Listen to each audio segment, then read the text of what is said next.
Welcome to AKTV news. నిజం నిప్పులాంటిది. మనం కడప జిల్లా ప్రొద్దుటూరు జడల్ గారి వీధిలో ఉన్నాము. 11వ వార్డు కౌన్సిలర్ వడ్ల ఖలీల్. ఇక్కడ ఉన్నటువంటి చెత్తా చెదారం చూస్తుంటే మీకే అర్థమవుతుంది మున్సిపాలిటీ అధికారులు ఎంత మటుకు చర్యలు తీసుకున్నారనేది మనకి అర్థమవుతుంది. శానిటరీ ఇన్స్పెక్టర్ ఏమైనారు, పారిశుద్ధ కార్మికులు ఏమైనారనేది ప్రజలు తెలుపుతున్నారు. ఇక్కడ ఉన్నటువంటి మున్సిపల్ అధికారులు ఏం చేస్తున్నారు, ఇంత నిర్లక్ష్యంగా వ్యవహరిస్తున్నారంటే ఇక్కడున్న ప్రజలు చాలా వ్యాధిన గ్రస్తులై చాలా బాధపడుతున్నారు. వారి మాటల్లోనే విందాము. సార్ చెప్పండి సార్. నా పేరు కాదర్భాష, మంగడి కన్నే. ఇక్కడ మున్సిపాలిటీ వాళ్ళు బండ్లు పెడుతున్నారు. వాళ్ళకి చెప్పినా కూడా మేము స్థలం లేదు, ఎక్కడ పెట్టాలా ఇక్కడనే పెట్టాలా అంటున్నారు వాళ్ళు. ఇక్కడ చెడిపోయిన పళ్ళు కూడా ఇక్కడనే పెట్టినారు. ఇక్కడ కసువు అంతా దండిగా ఉంది.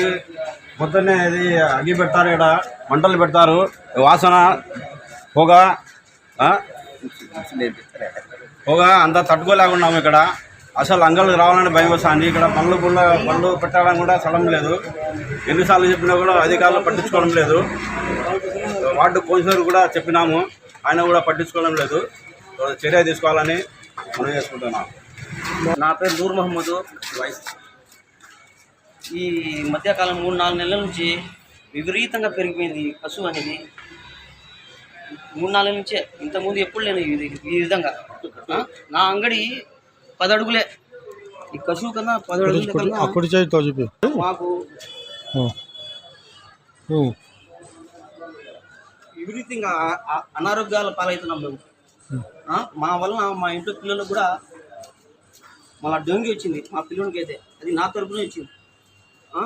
ఎంత ఖర్చు అయిపోయింది మాకు. దీనివలన మీరు ఈ కసువు వల్ల అధికారులు ఎవరైనా కానీ దీని మీద చర్య తీసుకొని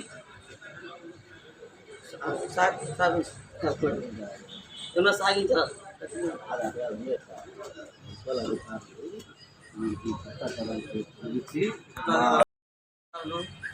తొలగించాలని జడల్ గారి వీధిలో రాయల్ కాంప్లెక్స్ లో నా షాప్ అండి. ఇక్కడ కసువు వేసి చాలా ఇబ్బంది చేస్తున్నారు. స్వచ్ఛ భారత్ అంటారు, ఇదే నా స్వచ్ఛ భారత్. చూడండి, మున్సిపల్ అధికారులు వాళ్ళే సగం కసువు వేస్తున్నారు, వాళ్ళ బండ్లు పెడుతున్నారు. వాళ్ళు కసువు ఎత్తుకొని పోకుండా ఇక్కడ కసువు పెట్టడం ఏమన్నా పద్ధతేనా? చూడండి, ఇదంతా కసువు మంటలు పెడతారు, కాంతా పొగ అంతా వేలకు మేము బంగారంగల బాడగ కడతా.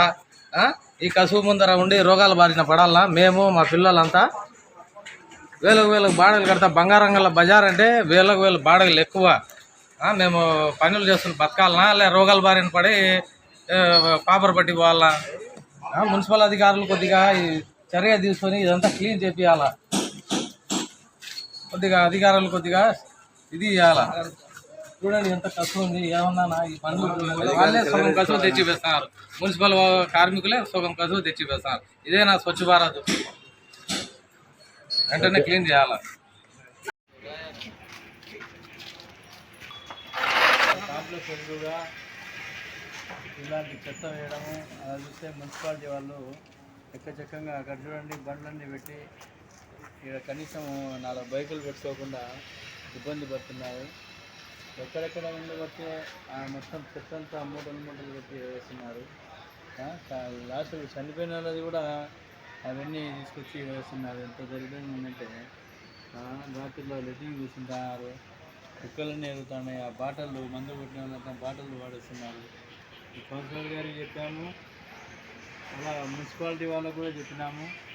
అసలు మున్సిపాలిటీ వాళ్ళ బండ్లే పెద్దగా తలగా నొప్పి అయిపోయింది. అక్కడ బండ్లు పెట్టుకోకుండా అడ్డం పెడుతున్నారు. వాసన అలివి కాకుండా వస్తుంది. మొన్న వాన పడిన రోజు అయితే మాకు అసలు అంగట్లో కూర్చునేదానికి కావడం లేదు. ఎందుకంటే అంత విపరీతమైన వాసన, కుళ్ళు పదార్థాలన్నీ వేస్తారు. అది చూడండి, చెత్త ఏమవుతున్నారు. ఇట్లా చెత్త వేసి ఇట్లా గలీజ్ చేస్తే ప్రజలంతా ఎట్లా ఉండాలని దోమలు వచ్చి పోయే వాళ్ళు వచ్చే వాళ్ళకు ఎంత ఇబ్బంది అవుతుందని. చిన్నపిల్లలు ఉంటారు, ముసలోళ్ళు ఉంటారు, వయసైన వాళ్ళు ఉంటారు. ఇట్లా పెడితే గవర్నమెంట్ ఏమి ఊరుకుండాలి, క్లీన్ చేయకుండా. కూరగాయల మార్కెట్ కన్నా ఘోరంగా ఉంది. కూరగాయల మార్కెట్ కన్నా చాలా ఘోరంగా చేశారు.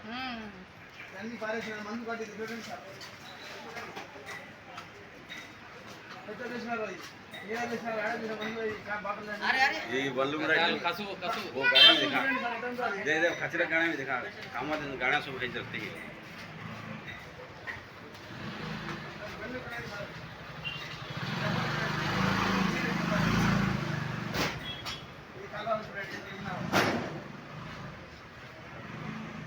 ఇరిగిపోయిన పనులని ఇటు పెట్టినారు అంతా ఊరంతా ఈయన ఉంటుంది అడ్డమంతా మళ్ళీ బంగాళంగాలు స్థలం కొద్దిగా ఈడ బండి ఉంటే మాంగడి గడి పెట్టినారంటారు మళ్ళీ ఫోన్కి ఎవరైనా తగిలితే కింద పడితే అంతే సార్ ఏమన్నా నలుగురు కలెక్టర్ కమిషనర్ గారికి కొద్ది చర్యలు తీసుకోవాలని చెప్పుకున్నా.